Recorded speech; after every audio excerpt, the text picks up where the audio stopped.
You hear them all? Oh, 37, 10, and 6. He's back. Come on now. Listen, people. I'm watching ESPN. I'm hearing all this stuff about LeBron James, and how great he is, how he's taking no prisoners this year. He's dominating. He took over that game. Did it surprise anybody? I've seen this for 7 years in Cleveland. In a non-big game, he'll do this. I've seen it for 7 years in Cleveland. Did it surprise me he had a dominant game? No. But where was this performance in the finals last year when the Heat needed them? Where was it? Was nowhere to be found. Didn't even want the ball in game 5 now, did he? So I ask you, why does he so-called, how come after the offseason he becomes a dominant player? No, he's the same player. He did this for 7 years in Cleveland.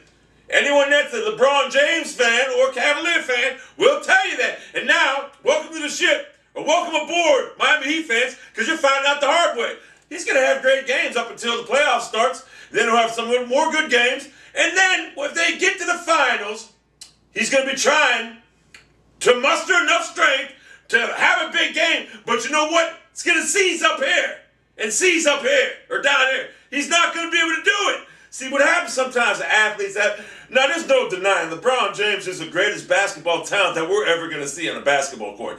You can't deny that. You can't tell me there's no one physically with gifted tools as LeBron James has ever played this game. No. Michael Jordan, no. Kobe Bryant, no.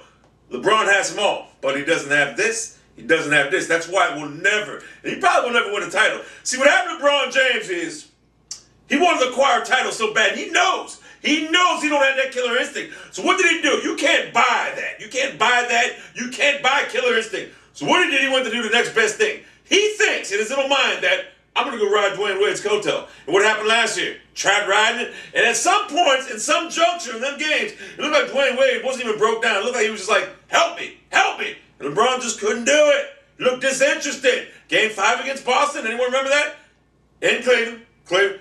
This is what happens to a certain, I'm going to say a small percentage of athletes that have a lot of talent, but they just don't have it. They don't have it what it is to be great.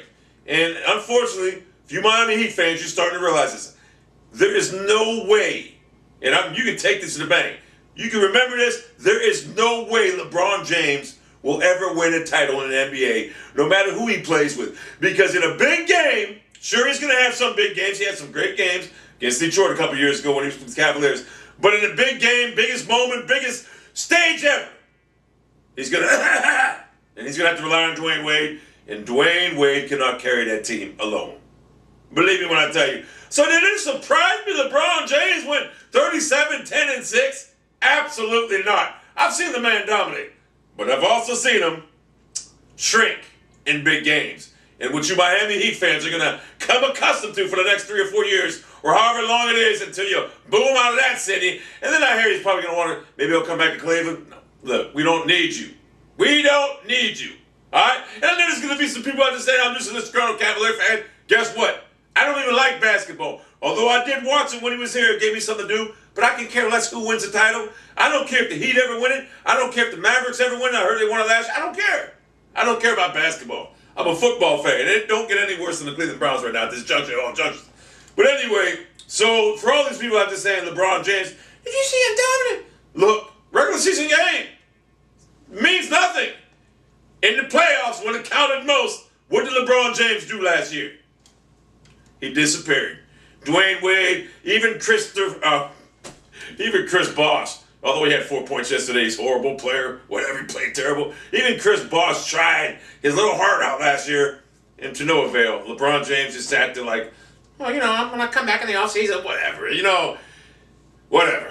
So it does not surprise me. He's going to have many great games, but at the end of the day, if you really need to rely on one player, you better rely on Dwayne Wade, because if you need to put all your marbles on LeBron James, you're going to go down big time.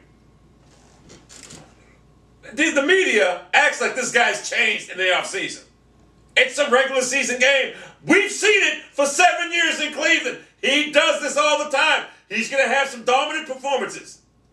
But as soon as the game's on the line, where's he at? Well, he will have some good games when the game's on the line. He had Detroit game. Remember, scored like 27 of the last 29 points. Great performance. I got to take my hat off to him. But What happened the next game? We went home for the deciding Game 5 in Cleveland to go to the finals or to advance in the playoffs. And what happened? He scored 8 points at home. Pistons won. They went to the finals.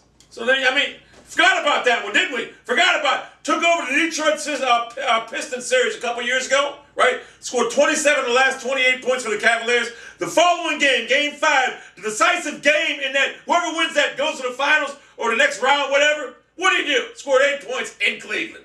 At home. We lost. So what does that tell you? Big moment. Some hombres shrink.